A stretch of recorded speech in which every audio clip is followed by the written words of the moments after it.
Alors, finalement, c'est quoi la gnose et pourquoi parles-tu d'alchimie gnostique? Et non pas d'alchimie tout court. Toute courte. Non, non. Alchimie gnostique, ça tient compte de la philosophie gnostique.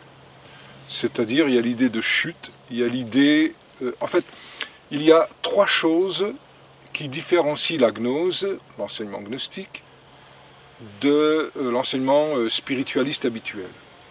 Premièrement, il y a un noyau au niveau du cœur qui se superpose au niveau du ventricule droit du cœur, un noyau originel.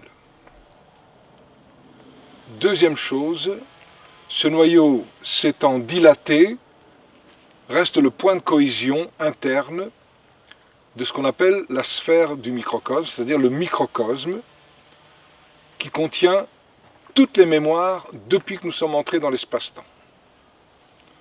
Donc ça va englober à la fois nos corps physiques, éthériques, astral, mental, ça fait 4, la base carrée, les 3 sanctuaires, ça fait 3. Ça, c'est les 7 aspects, on va dire, grosso modo, corporels. Il va y avoir 7 aspects de ce qu'on appelle l'être oral, l'être de la lipika. Il y a donc l'aspect plutôt âme, alors que le corps, avec ses 7 aspects, c'est plutôt l'aspect corps.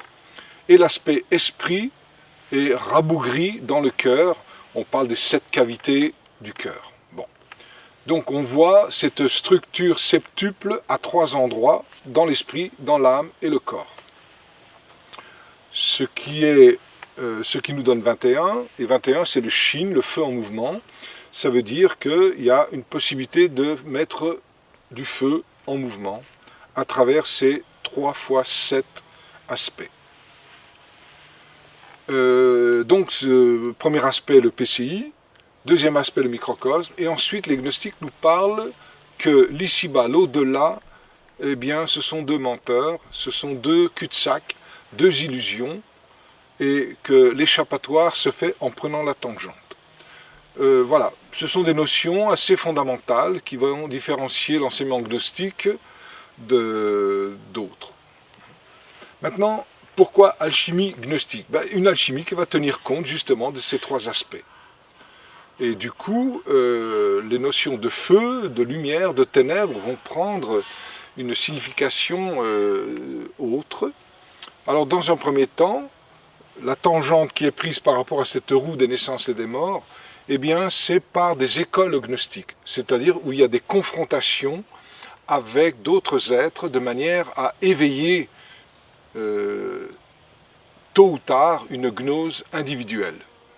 Et on dit aussi que les écoles gnostiques, comme les cathares, les manichéens, et à d'autres époques, tous ces groupes gnostiques du temps juste après le Christ, et avant certainement sous d'autres formes, zoroastriennes, en Inde, égyptienne, etc. Il y a toujours eu des courants gnostiques.